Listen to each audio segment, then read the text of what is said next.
Regione Veneto, nell'ambito della programmazione dell'Expo 2015, ha sì un'attività di presentazione del proprio essere se stessa nell'organizzazione nazionale, ma ha anche attivato una serie di altre attività specifiche che rientrano nell'ambito della ricerca e dell'innovazione. Quindi naturalmente ha ritenuto che certe occasioni come questa siano proprio motivo di eccellenza per mettere in evidenza ciò che meglio la caratterizza.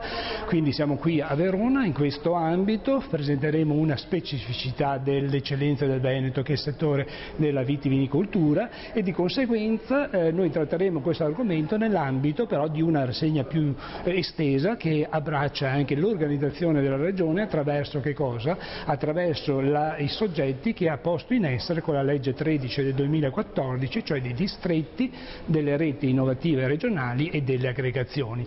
Settori che possono manifestare quello che è il loro interesse fondamentale non solo all'interno della regione o del tessuto nazionale, ma bensì internazionale.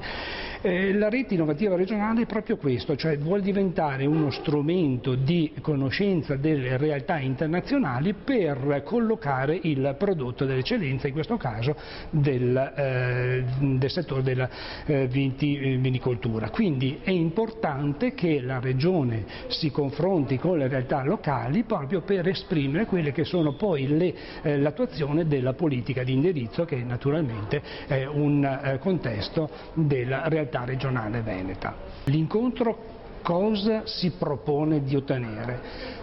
Essenzialmente condividere il mondo della ricerca e dell'innovazione con il mondo dell'impresa, due realtà che devono trovare un momento di congiunzione proprio per presentare al meglio il prodotto che si vuole promozionare, che costituisce una delle eccellenze del Veneto economico. Quindi l'università sicuramente è uno dei centri principali della ricerca e dell'innovazione, l'impresa però ha bisogno anche di situazioni che magari il mondo della ricerca non conosce in maniera espressa, quindi trovare il momento di contatto per dire qual è la domanda e qual è l'offerta e trovare una soluzione a questi due elementi è essenziale. Come si può fare? Attraverso la divulgazione, attraverso proprio la presenza costante delle istituzioni e del mondo economico, non solo come istituzione Regione Veneto, ma anche come Veneto Innovazione, che è una società in house della Regione, il braccio operativo della sezione ricerca